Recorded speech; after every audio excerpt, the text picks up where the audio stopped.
what are the first 2 or 3 things that you look for when you open up a CV or resume the first time, as a job application, or maybe even a LinkedIn profile or an online profile for headhunting? What do you look for first of all? Sure.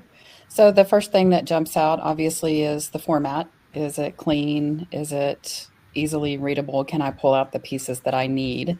Hmm. Second thing would be the skill sets that I'm looking for. Have they prominently displayed those in the top of the resume so I can easily find them and match them to what I'm looking for the client? I think thirdly would be the bullet points. Are they in a way that they're displaying the actual impact that they've made in their role, not just canned bullet points that don't tell me much of anything? So those would probably be the first few things that I would dig into a resume before I go much further.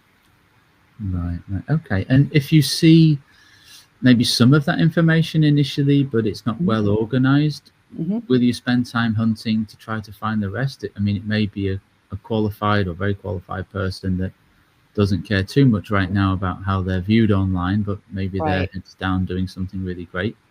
Yeah, if it's somebody I've sourced and I feel like there's something there that I need to dig deeper, I will absolutely read a little bit further, dig further into their career history and see what they've done.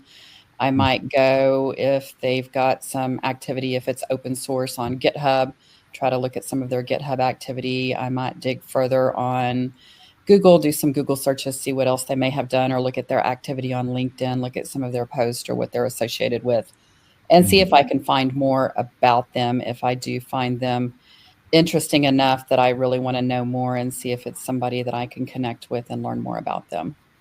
Okay, all right. Jill, what about yourself? I take a little bit of a different approach with the same ending results.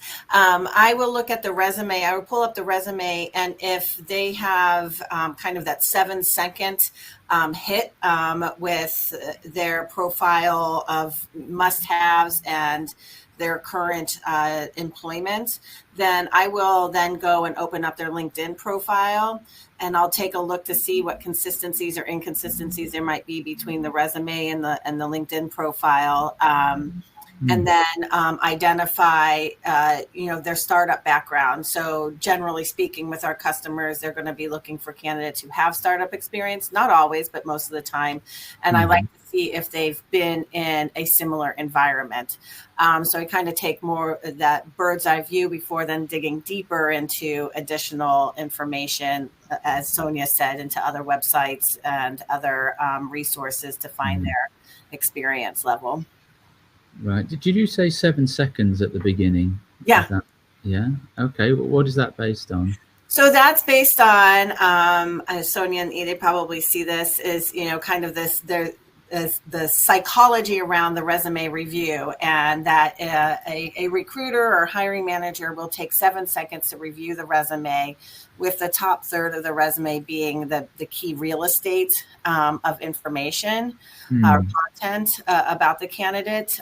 So, taking a look at, it's kind of more of just you train yourself to take a look at that and see what information that they're providing immediately.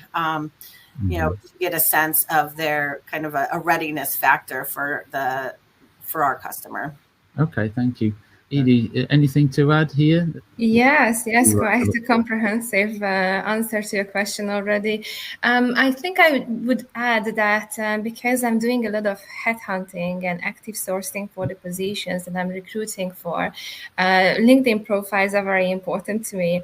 And so I always look at how detailed the profile it is and how much attention this person put into completing their profile, especially when it comes to the LinkedIn summary section and the technical skills, because obviously us recruiters, we are able to look at the technical skills as well as industry expertise when it comes to someone's profile.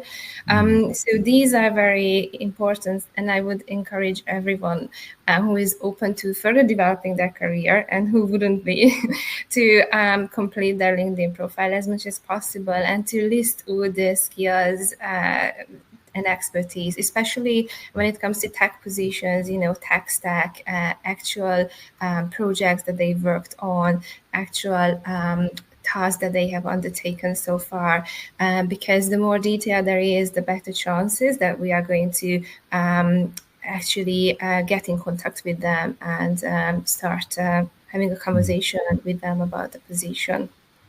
Right.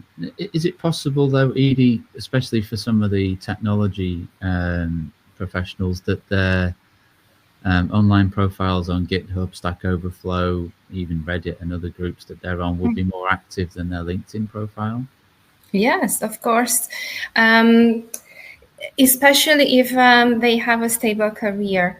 So they wouldn't be focusing on their LinkedIn profile that much. I would say they would be sharing more information about the projects that they work on GitHub and other platforms.